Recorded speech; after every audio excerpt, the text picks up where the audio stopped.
Bienvenidos al canal de YouTube de Ediciones Rodio. Aquí encontrarás recursos clave para tus oposiciones con vídeos especializados de cada tema. Si te gusta nuestro contenido, no olvides darle a me gusta y activar la campanita, para estar al tanto de nuestras últimas actualizaciones. Gracias por elegirnos en tu camino hacia el éxito en las oposiciones. Audiolibros. Recuerda que todos nuestros temarios también están disponibles en formato digital y papel. Para cualquier duda puedes escribirnos a info@edicionesrodio.com. Muchas gracias. Cuerpo Nacional de Policía. Escala básica. Temario oficial sintetizado. Tema 33. La seguridad. Concepto. Seguridad individual y seguridad colectiva. Seguridad pública y seguridad privada. La inseguridad. Teorías explicativas de la delincuencia.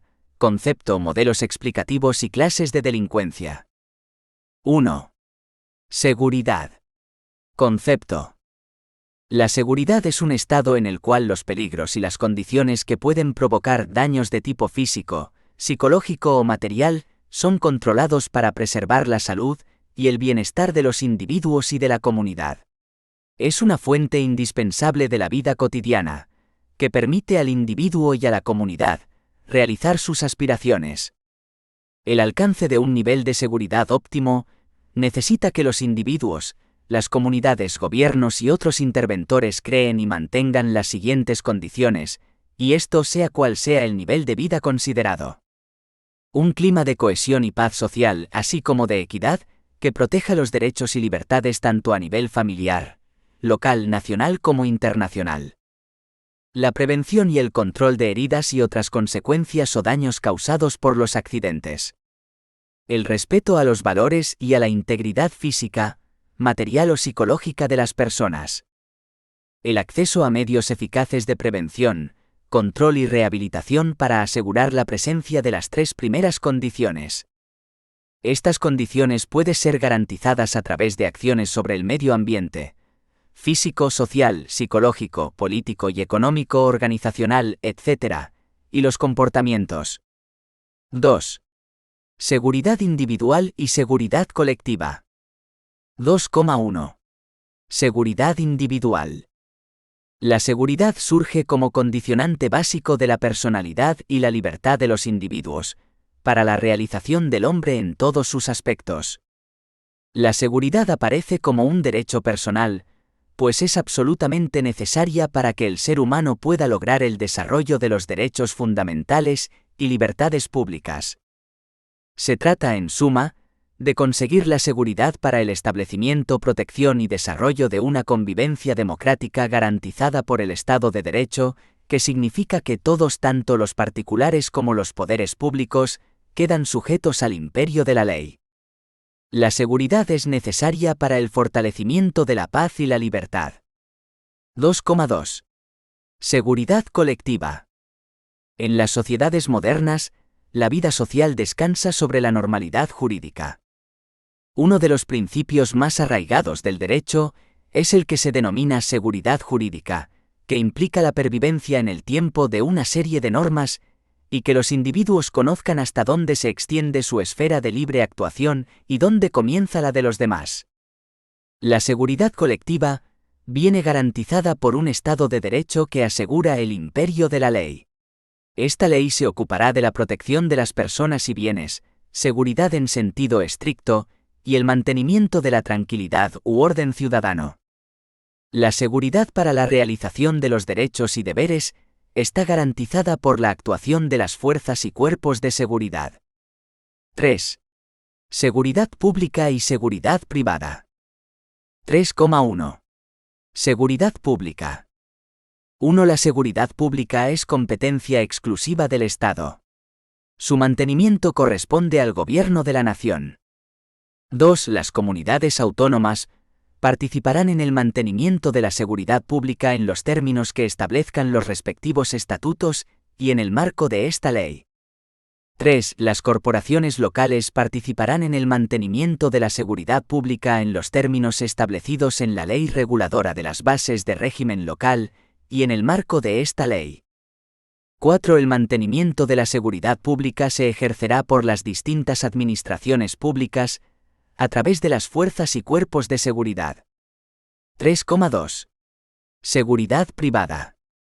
La proyección de la Administración del Estado sobre la prestación de servicios de seguridad por entidades privadas y sobre su personal, se basa en el hecho de que los servicios que prestan forman parte del núcleo esencial de la competencia exclusiva en materia de seguridad pública atribuida al Estado por el artículo 149,1 de la Constitución, y en la misión que, según el artículo 104 del propio texto fundamental, incumbe a las fuerzas y cuerpos de seguridad, bajo la dependencia del Gobierno, de proteger el libre ejercicio de los derechos y libertades y garantizar la seguridad ciudadana.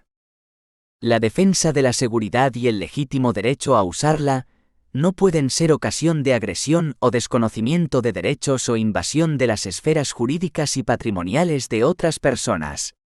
Y esta es una de las razones que justifican la intensa intervención en la organización y desarrollo de las actividades de las entidades privadas de seguridad y de su personal, por parte de las fuerzas y cuerpos de seguridad, que tienen la misión constitucional de proteger los derechos fundamentales de todos los ciudadanos y garantizar su seguridad. 4. La inseguridad. La delincuencia se ha convertido en una de las mayores preocupaciones de los españoles. La inseguridad ciudadana surge y se define en la actualidad como un fenómeno y problema social en sociedades que poseen un diverso nivel de desarrollo económico, múltiples rasgos culturales y regímenes políticos de distinto signo. Por otra parte, las sociedades contemporáneas que han tematizado las condiciones sociales de incremento de las tasas de criminalidad y la elevación de la tasa de temor, en términos de inseguridad colectiva y han planteado la necesidad de enfrentarla, son todas sociedades complejas y urbanas, lo cual obliga a adoptar puntos de observación suficientemente amplios y relacionales que permitan incorporar una diversidad de variables y considerar simultáneamente la multiplicidad de interacciones entre las diferentes estructuras de la sociedad actual. Seguridad y libertad son dos conceptos estrechamente relacionados, como recoge el preámbulo de la LO 2/86, de 13 de marzo, de Fuerzas y Cuerpos de Seguridad, donde se dice que la seguridad permite asentar la libertad. Toda sociedad tiende a conseguir unos fines. En un sistema democrático, la libertad es el centro del mismo y el primero de sus fines. En este punto debemos distinguir entre libertad y libertinaje. La libertad es la capacidad de hacer y decir en cuanto no se oponga a las leyes ni a las buenas costumbres, mientras que el libertinaje sería el uso abusivo de la libertad, llegando a ser una falta de respeto hacia los demás. Para conseguir este fin, debe existir una situación de seguridad ciudadana, entendida como la situación social que garantiza y permite el pleno ejercicio por parte de los ciudadanos, de todos y cada uno de los derechos que ostenta, tanto a nivel individual como colectivo. Esta será satisfecha dentro de un orden social. Por orden social entendemos el proceso por el que las relaciones entre los miembros se convierten en modelos, lo cual hace previsibles, típicas, las reacciones de los individuos ante situaciones típicas. En cuanto al orden se citan a continuación tres teorías que lo explican. De la coacción. Según los defensores de esta teoría, el hombre es un ser egoísta, de mente estrecha y ansioso de poder. Para que exista orden, es necesaria la coacción como único medio para lograrlo.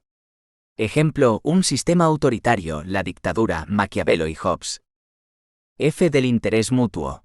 El problema del orden consiste en conciliar los intereses individuales o de grupo, para llegar a un mínimo de armonía entre los hombres. Ejemplo, Estado liberal. El interés es el instrumento de conciliación, al incitar al hombre a que haga lo que desea hacer, y el orden social surge de este hecho. Del consenso de valores. Explica el orden social a partir de la noción de aceptación general de los valores comunes y considera sin sentido toda referencia al individuo, a no ser cuando se habla de él como producto social. Ejemplo, sistema democrático.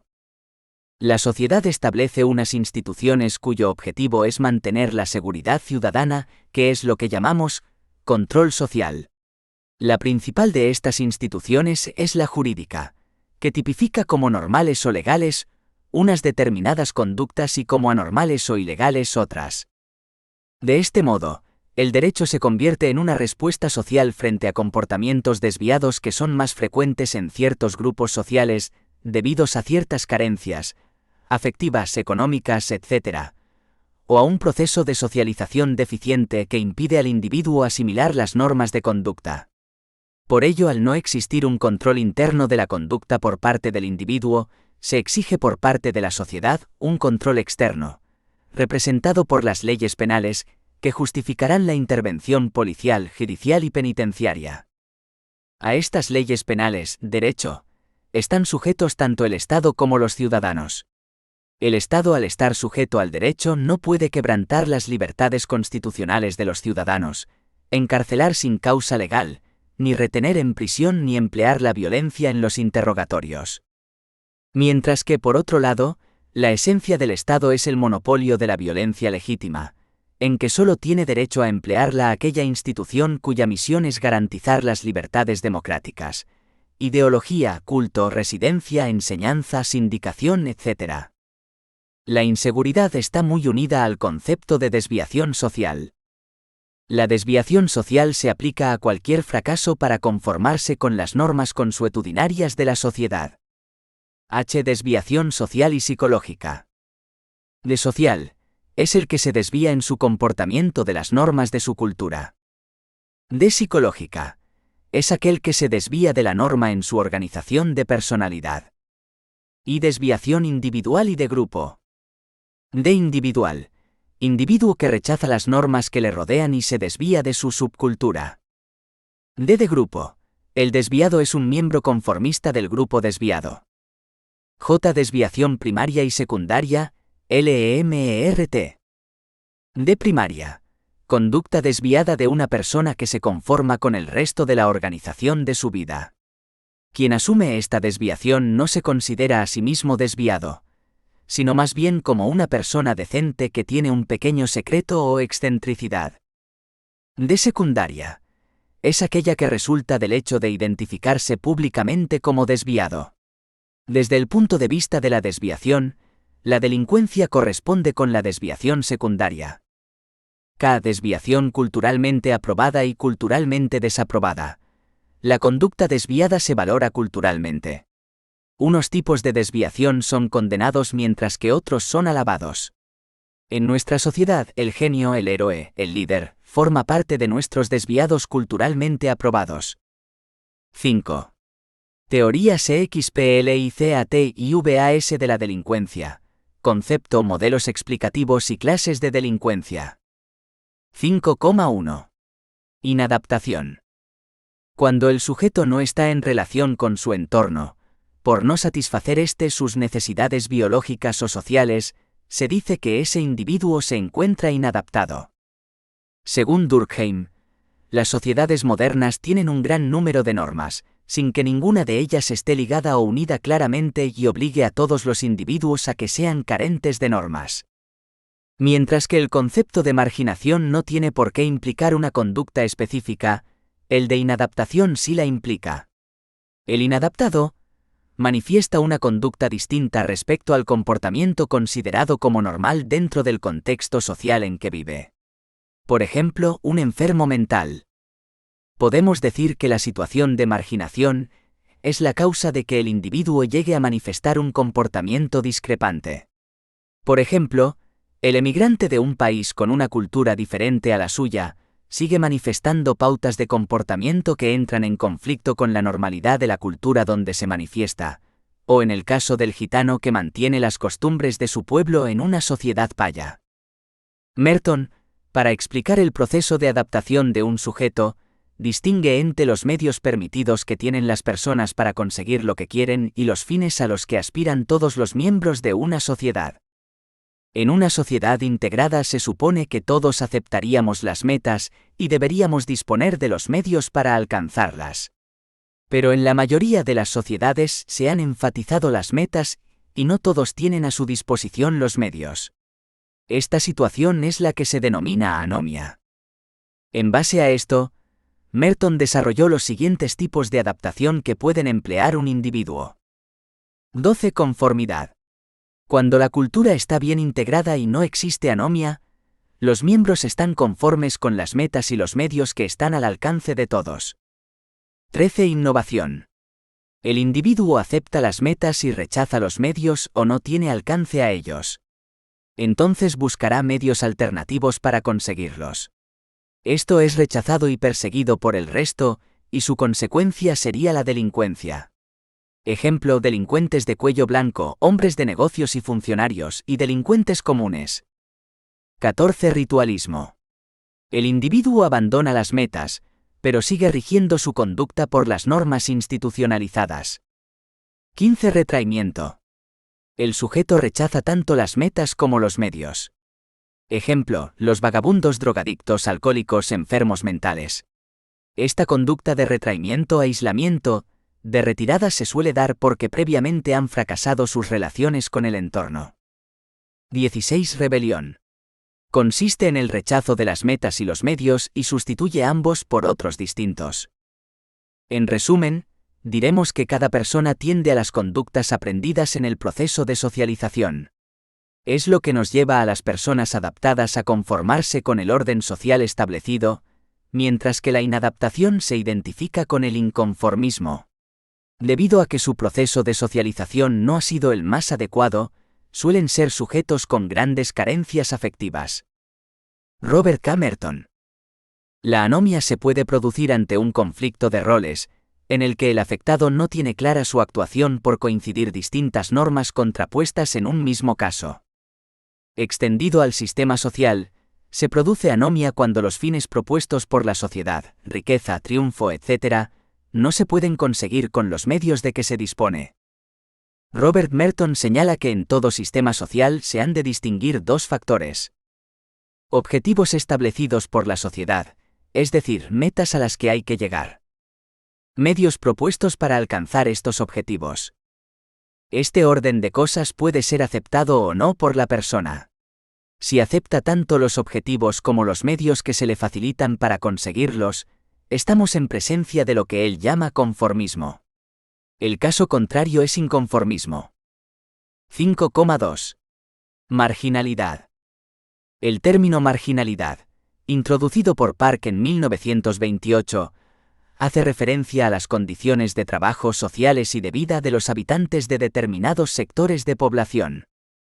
Podríamos definir como marginal, con respecto a un grupo, a todo aquel individuo que, por algún motivo, se encuentra situado al margen de la normalidad de ese grupo. Las personas o grupos marginales no tienen definido un sentimiento de arraigo o pertenencia al grupo al que pertenecen. Por ejemplo, los grupos de inmigrantes, pueblos fronterizos parcialmente asimilados, minorías étnicas como los gitanos de España, los indios de piel roja de las reservas de Estados Unidos y habitantes de poblados aislados. Alguno de esos ejemplos muestra cómo los desviados marginales tienden a agruparse a formar sociedades minoritarias, siendo designadas por la sociedad total como categorías sociales. El grado de desviación del grupo marginal depende del grupo de referencia, que es quien establece las normas por las que se rige una sociedad. A este grupo van a ser comparados y se considerarán como más o menos desviados, dependiendo de su mayor o menor distancia respecto a él. La marginación es una situación en la que se encuentra el individuo casi siempre de forma pasiva, al margen de su propia decisión y de sus propios intereses. Son otras cuestiones individuales o grupales, físicas o sociales, las que le conducen a ella. El marginado no tiene por qué manifestar un comportamiento desadaptado. La mujer en el mundo laboral. El joven en busca de su primer empleo. Ahora bien, su situación de marginación le va a influir en sus relaciones interpersonales y en su percepción de la realidad social. En el término marginación pueden tener cabida personas muy diferentes: mujeres, jubilados, analfabetos, vagabundos, delincuentes, inmigrantes, enfermos, etc. Diremos que los desviados marginales difícilmente pueden eliminar los factores que conducen a su marginación.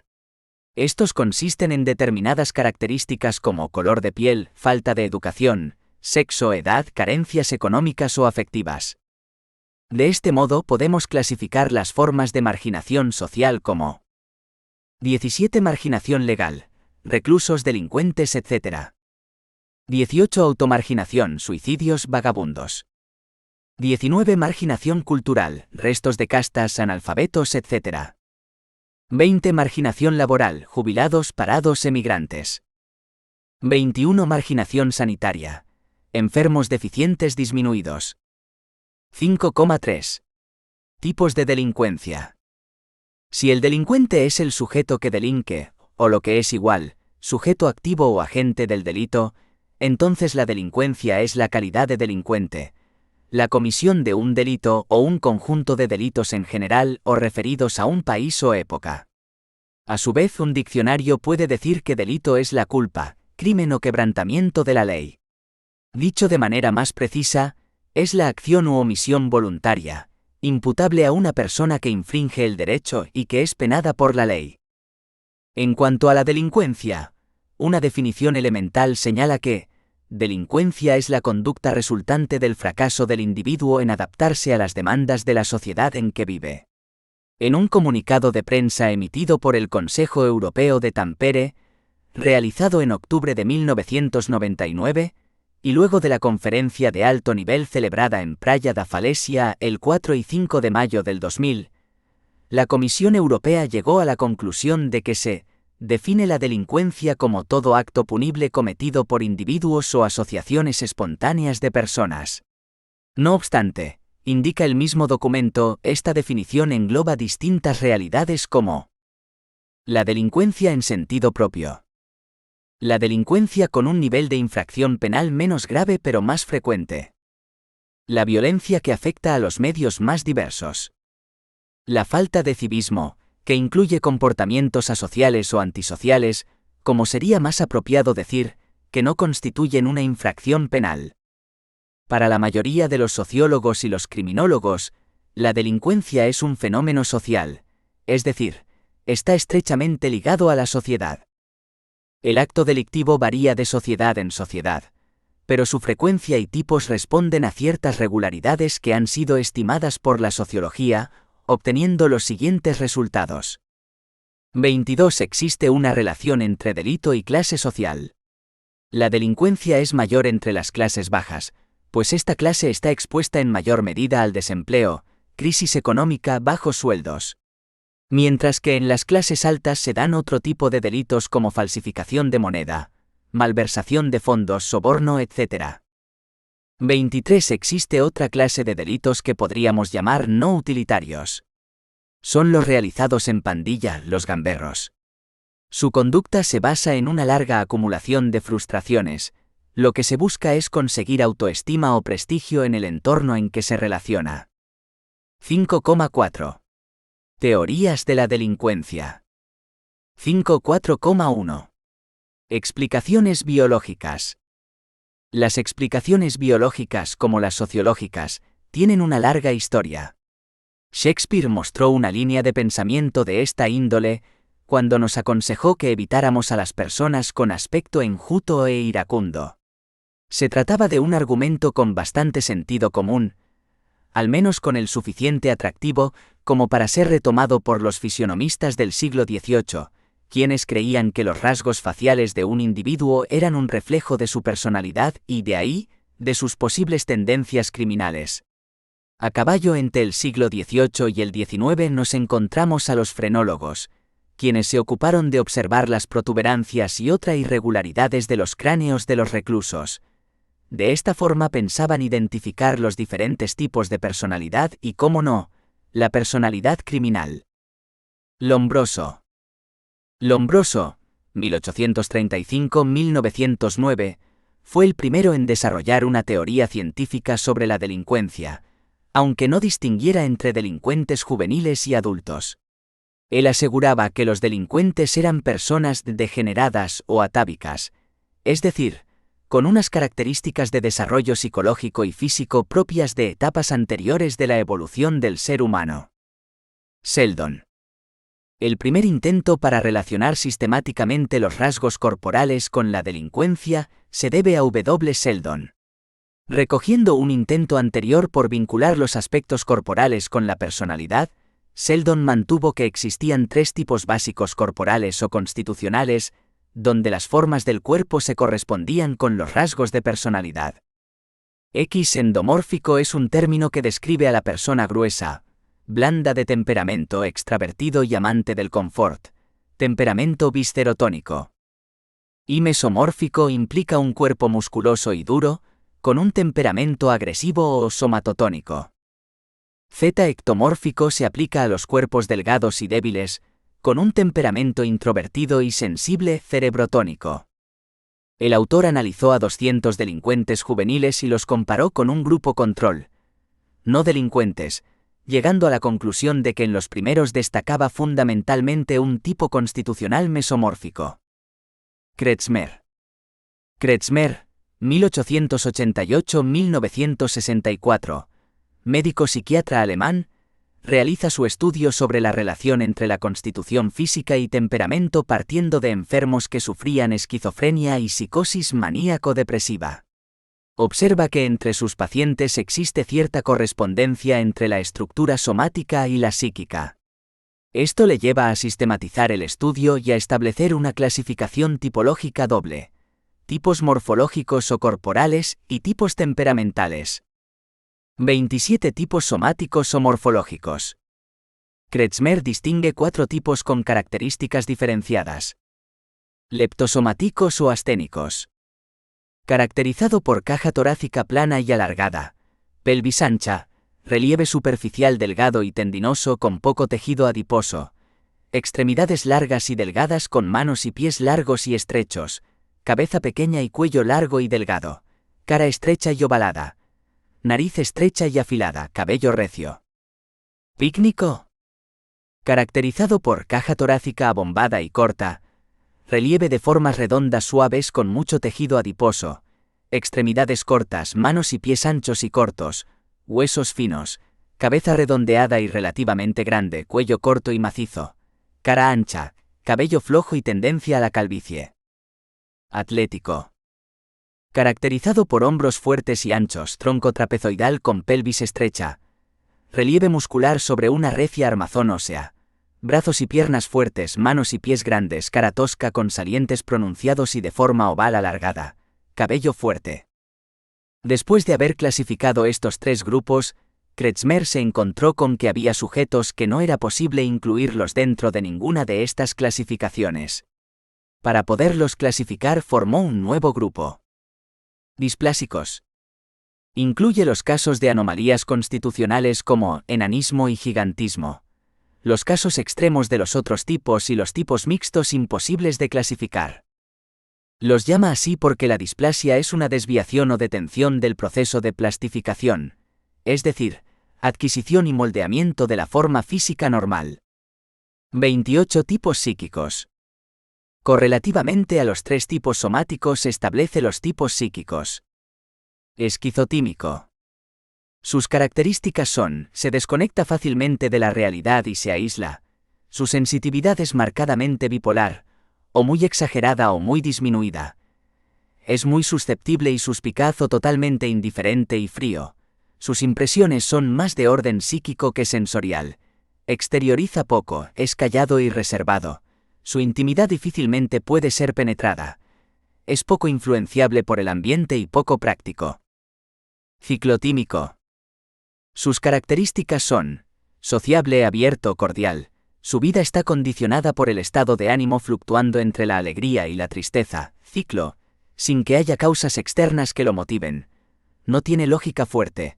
Su capacidad de trabajo tiene orientación práctica. Gliescrotímico. Se caracteriza por el predominio del aspecto psicomotor, necesitando mucha actividad física.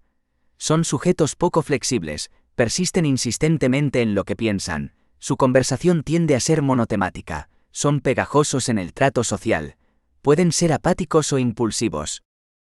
Modelo biosocial de Jeffery. Se trata de la propuesta explicativa más moderna dentro del campo biológico, aunque como veremos, no se desdeña el peso específico del ambiente.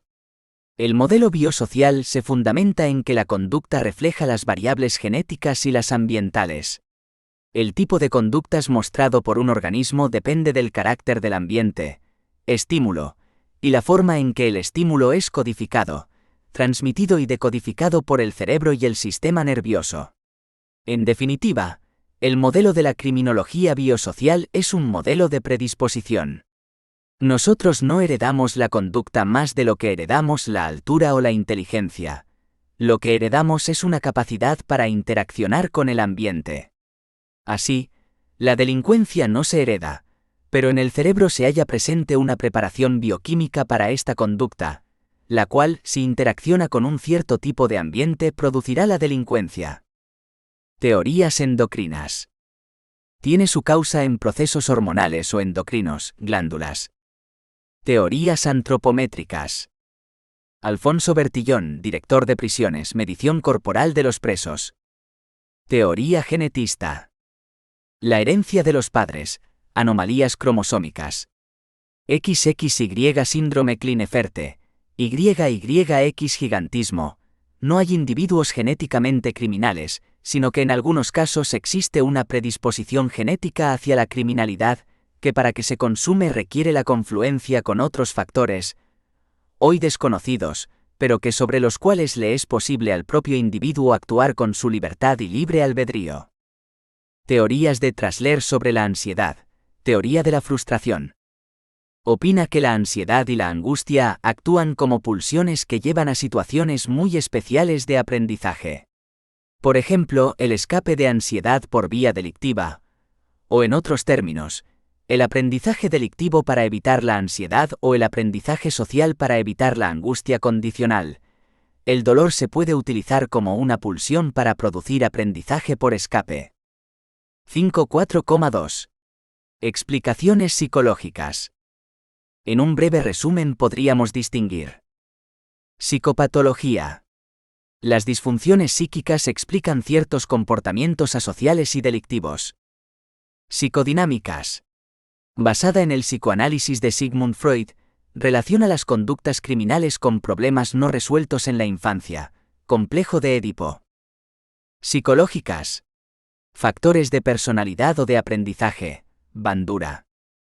En este punto tomamos dos teorías claramente individualistas, en cuanto que localizan el problema de la delincuencia en el propio individuo. Se trata de la perspectiva psicoanalista y la teoría de Eysenck. La aproximación psicoanalítico-psiquiátrica. Aunque el campo de la psiquiatría es muy amplio, la orientación psicoanalítica ha sido, sin duda, la que más profundamente se ha asociado a la práctica y concepción psiquiátricas. Las conclusiones básicas del psicoanálisis en relación a la delincuencia son las siguientes. 29. Cada persona se desarrolla en una serie de etapas, fundamentadas en el desarrollo sexual. 30. En algunos casos, y por varias razones, se producen anormalidades que crean un conflicto dentro del desarrollo de la personalidad, especialmente en la preadolescencia. 31. Esos conflictos surgen generalmente de la interacción entre los impulsos derivados de los instintos y las imposiciones sociales. 32. Los conflictos son dolorosos para la consciencia del individuo, y son empujados al inconsciente. 33. Como consecuencia de los intentos para manejar los conflictos dolorosos, se desarrollan en la personalidad mecanismos de defensa, los cuales pueden llevar a perturbaciones de la personalidad, una de cuyas manifestaciones es la conducta delictiva. Cleptomanía. Resulta imprescindible aclarar que para el fundador del psicoanálisis, Sigmund Freud, la personalidad tiene tres componentes. El ello se refiere a los impulsos del instinto, entre los que destacan los de índole sexual. El yo es el regulador de los deseos del ello, y representa la razón y el equilibrio. El superyo representa finalmente las restricciones sociales y el miedo a la sanción, esto es, la consciencia y el sentido de culpa ante las transgresiones del orden social. De lo anterior se derivan dos principios básicos en lo que tiene que ver con la delincuencia.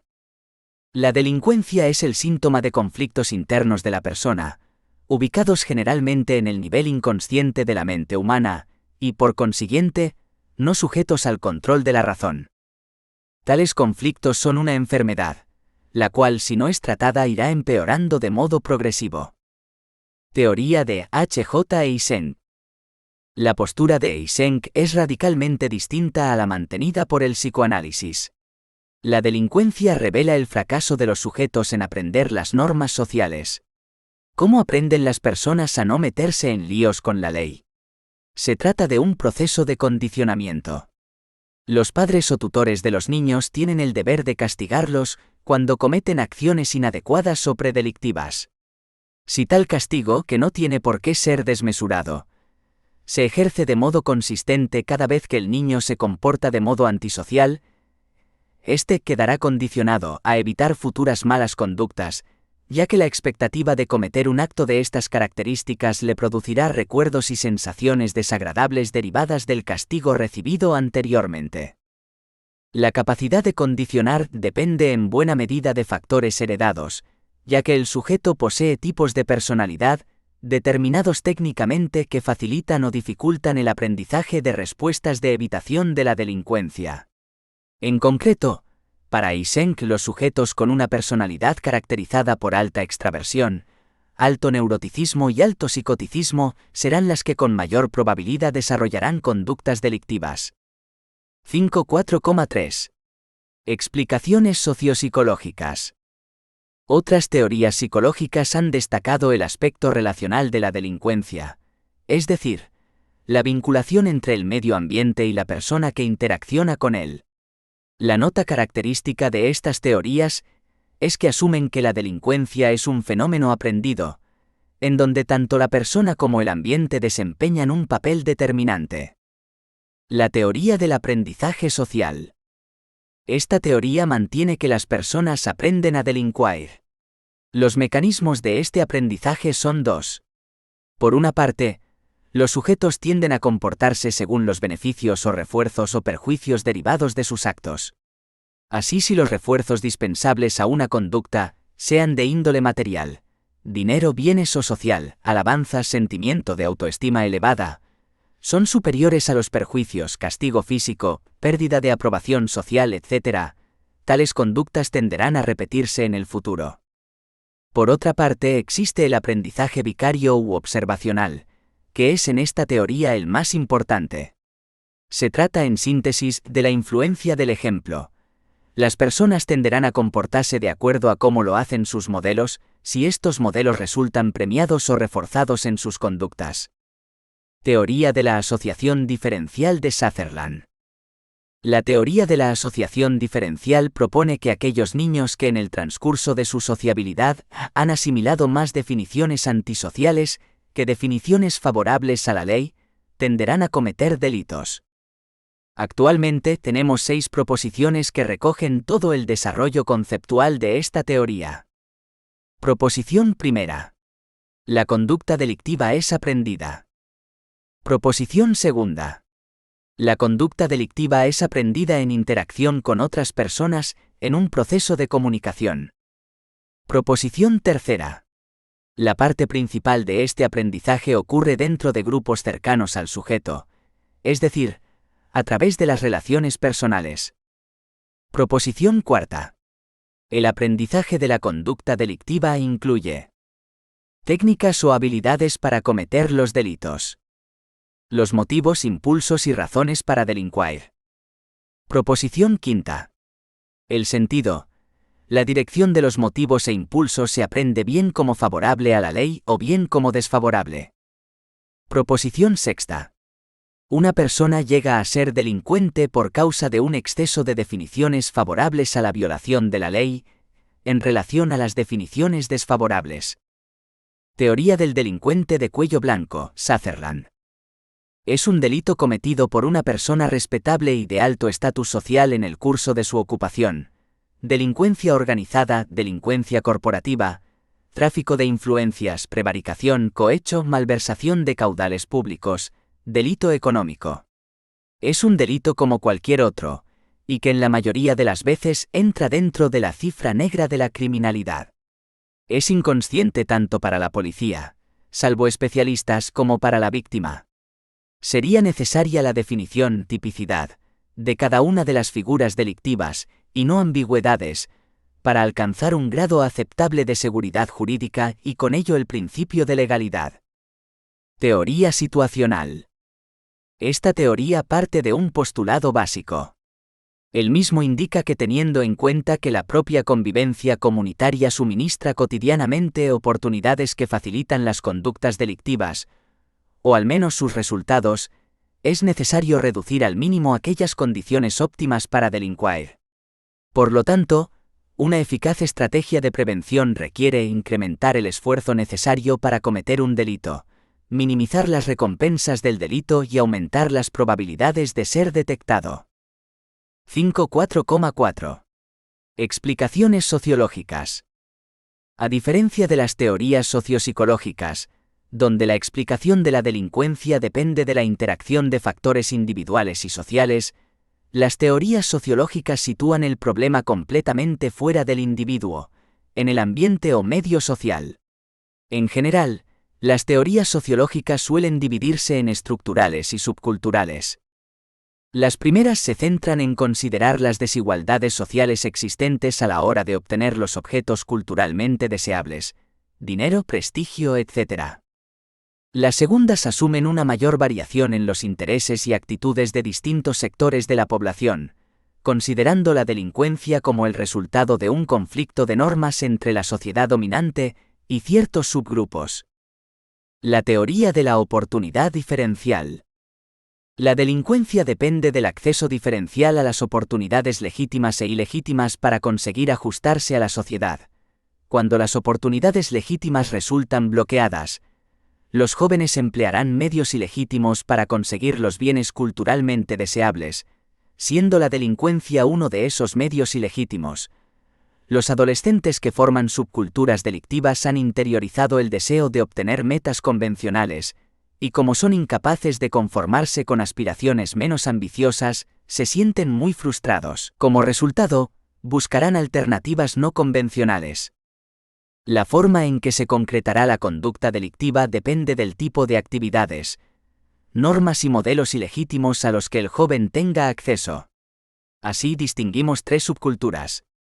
La subcultura criminal se dedica principalmente a los delitos de robo y extorsión, y es posible gracias a la existencia de delincuentes adultos que enseñan estas habilidades. La subcultura del conflicto propugna la violencia como un medio de obtener prestigio. Lo fundamental aquí es hacerse el duro, dominar para asegurarse una reputación. A diferencia de la anterior, esta subcultura no precisa de modelos adultos. La subcultura del refugio o de la huida fomenta el consumo de drogas y comprende a los jóvenes que fracasan en alcanzar sus metas tanto a través de medios legítimos como ilegítimos. Estos jóvenes se perciben como personalmente inadecuados y fracasados. Teoría del etiquetado, Becker. Ningún acto es desviante de por sí, sino que es desviante cuando hay reacción negativa de la sociedad y aquel que consideran que ha transgredido lo estigmatizan. En este punto introducimos un cambio de rumbo ciertamente notable. El foco de la atención se desplaza desde la conducta del delincuente al funcionamiento y actuación del sistema legal de una sociedad. De este modo, la pregunta básica que se hacen los teóricos del etiquetado es: ¿cuál es el papel de la policía y los tribunales ante la delincuencia? La respuesta que dan es doble. En primer lugar, es el propio sistema legal el que crea el fenómeno de la delincuencia al otorgar a unos individuos la etiqueta de delincuente. Pero no solo los órganos legales, también el público en general participa en el proceso de estigmatización o de imposición de etiquetas. Uno de los autores más destacado de esta corriente ha dicho: la desviación no es una cualidad del acto, sino más bien una consecuencia de la aplicación por otros de reglas y sanciones a un delincuente. El desviado es aquel a quien la etiqueta le ha sido aplicada con éxito. La conducta desviada es aquella que la gente define así. Godfrey Dossen, 1984. En segundo lugar, lejos de producir un efecto beneficioso, la intervención de la justicia criminal es perjudicial. Como quiera que el individuo ha sido etiquetado oficialmente como un delincuente, él realmente asumirá esta definición y tenderá a comportarse de acuerdo a lo que los demás y él mismo piensan que es el modo de proceder de un delincuente. Así, los individuos procesados por el sistema de justicia criminal cometerán más delitos que antes de recibir la etiqueta. La teoría del control social. Edgar Ross. La totalidad de las sanciones positivas y negativas a las que se recurre para asegurar la conformidad de las conductas a los modelos establecidos. Hirsi dice, toda persona es un infractor potencial y solo el castigo o reproche social, familia, trabajo, amigos, puede pararle. Luego, una causa de criminalidad sería ausencia o debilitamiento de estos vínculos que le une a la sociedad. Cuando la persona carece del necesario arraigo social, carece del indispensable control disuasorio, se encuentra libre el camino del delito. La teoría integradora. La teoría integradora trata de dar una explicación al fenómeno de la delincuencia juvenil. 34. Biológicamente. La delincuencia no se hereda, pero ciertamente hay alguna inclinación física y biológica que favorece la disposición hacia la criminalidad combinado con 35. Psicológicamente. Los delincuentes presentan conflictos internos, en los cuales incluso se puede llegar a hablar de enfermedad, esquizofrenia por ejemplo. 36. Sociológicamente. También se puede dar esta actitud por la combinación de las anteriores con el ambiente en que se encuentra el delincuente, con desigualdades sociales o por racismo, o por desintegración familiar, además de la estigmatización que se le hace a ciertos jóvenes por el simple hecho de ser de otras etnias, por consumo de drogas y o alcohol. También la nefasta influencia de algunos programas de ciertos medios de comunicación, o videojuegos que favorecen el crecimiento de la violencia. 37. No hay ninguna teoría que mencione este punto, pero me parece que es el centro del tema. Los valores. Hoy mucha gente teme hablar de valores o virtudes. No vaya a ser que me consideren mocho. Reflexología criminal. La teoría supone que la conducta criminal es una resultante condicionada por los estímulos del medio ambiente físico-social y particularmente por el que circunda al delincuente, subcultura delincuente. En esta dinámica de interacción entre el organismo y su medio se genera una serie de conexiones temporales asociadas a conexiones permanentes, sexo, alimentación, defensa, etc. Señala Tiegui dos leyes de la conducta delictiva.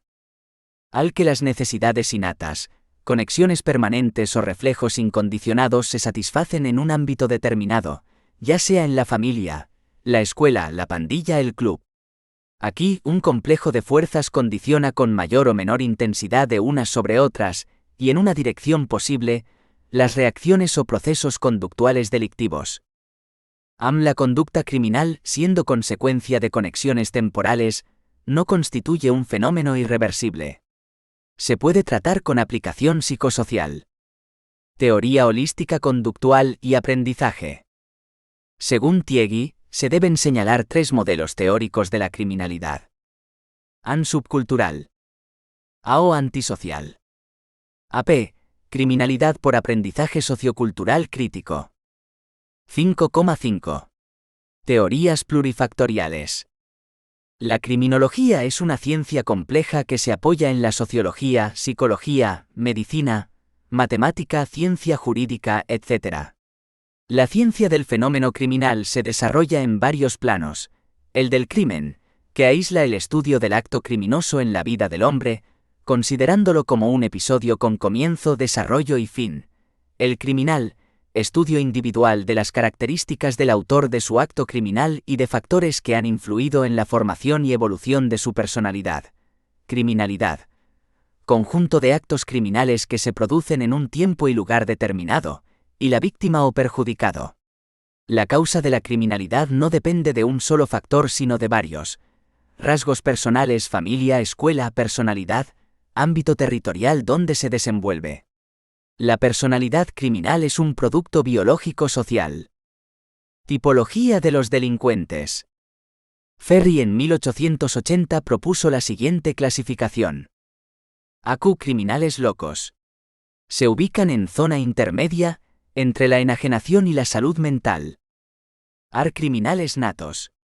Es una categoría formada por aquellos en quienes se nota de una manera más saliente los caracteres especiales revelados en aquella época por la antropología criminal. As criminales habituales por hábito adquirido. No presentan, o lo hacen con menor claridad, los estigmas antropológicos de la criminalidad. Sin embargo, apenas cometido el primer delito persisten en delinquir. Adquieren el hábito de la delincuencia y se les convierte en una verdadera profesión si no es que frecuentan las cárceles ya con concatenadas condenas. Sus rasgos peculiares no son antropológicos, sino psicológicos, la precocidad y la reincidencia. Por lo general, empiezan a edad muy temprana y casi exclusivamente contra la propiedad. A menudo, también ayuda la impunidad de sus primeras infracciones. Criminales de ocasión. No han recibido de la naturaleza una inclinación activa al delito, sino que caen en él empujados por la ambición de las tentaciones que ofrece su estado personal o el medio físico y social en que viven, y no reinciden si tales tentaciones desaparecen. Criminales por pasión o arrebato pasional. Son una variedad de delincuentes de ocasión con sensibilidad exagerada, cuya vida interior no tiene tacha, que delinquen dominados por un huracán psicológico, en un arrebato irresistible, bajo el impulso de una pasión que estalla o arrastrados con violencia por la emoción. Exner. Avenida la clasificación caracterológica, según la actitud característica de los individuos para el delito. AW. La clasificación sociológico-criminal, basada según la peculiaridad de la carrera delictiva de la persona. AX.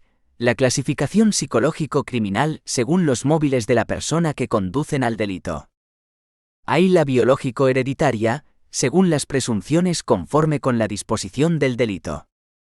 Haz la clasificación legal del delincuente, con la que se apoya el Código Penal vigente. Marcó B. Ve a los delincuentes por falta de disciplina social. Delitos culposos y dolosos.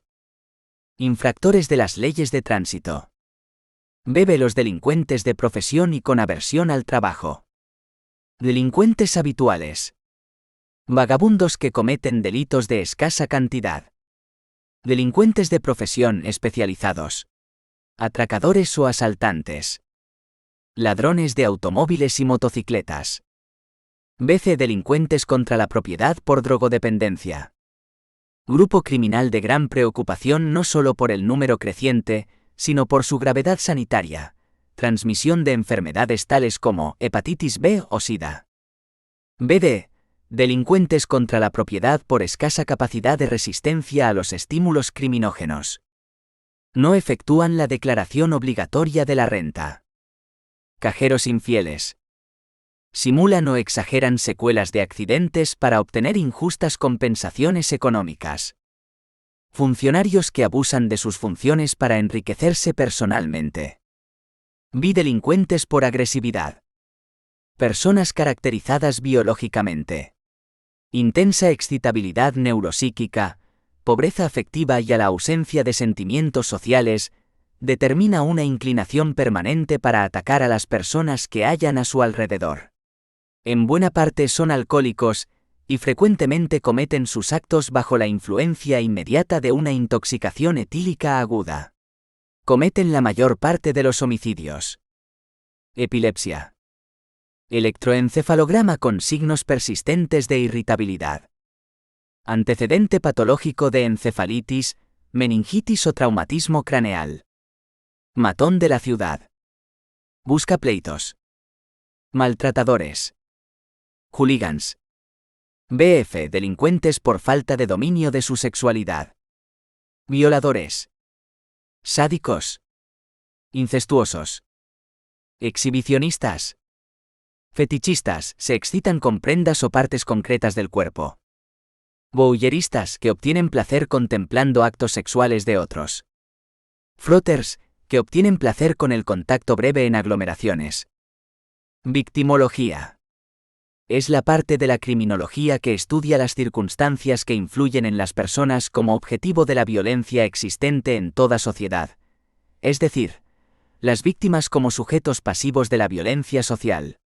Los colectivos más propicios son mujeres, niños y ancianos, por ello la policía tiene como funciones la represión al detener a la persona causante de algún tipo de delito, y la de auxiliar a la víctima en sus funciones de prevención y asistencia. Clases. Victimización primaria. Cuando la persona sufre directamente la violencia, víctima.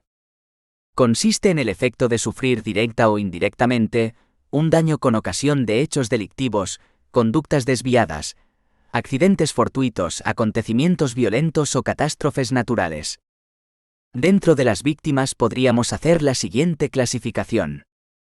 Víctimas no participantes serían todos los miembros de una sociedad expuestos a la victimización. Víctimas participantes, estas serían las que, de alguna manera, pueden haber dado pie a la provocación del delito, bien omitiendo precauciones elementales o incitando a su comisión.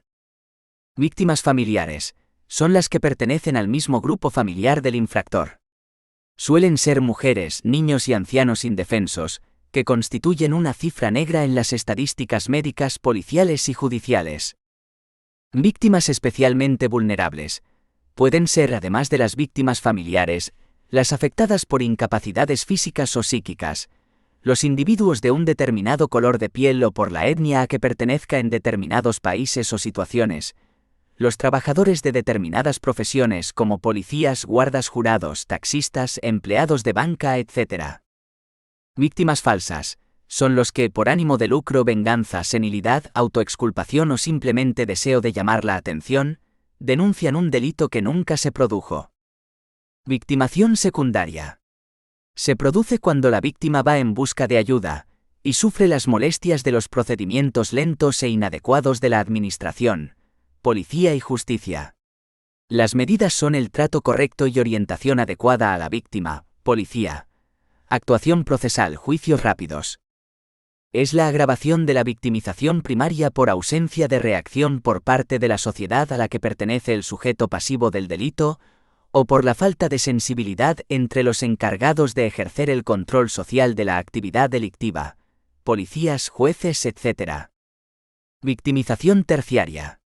Es el autor del hecho, cuando la sociedad etiqueta de por vida al causante de algún tipo de víctima. Básicamente es la victimización anterior o posterior al acto ilícito penal, cometido por el propio delincuente. Tipos. Victimización policial.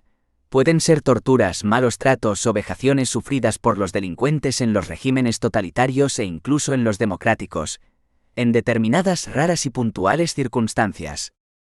Victimización penitenciaria. Tratos vejatorios, agresiones sexuales, violencia, intimidación, abusos varios, etc. Victimización pospenitenciaria. Por el rechazo de la sociedad a los que han cumplido la condena y por el mantenimiento de la red de relaciones mantenidas en la cárcel.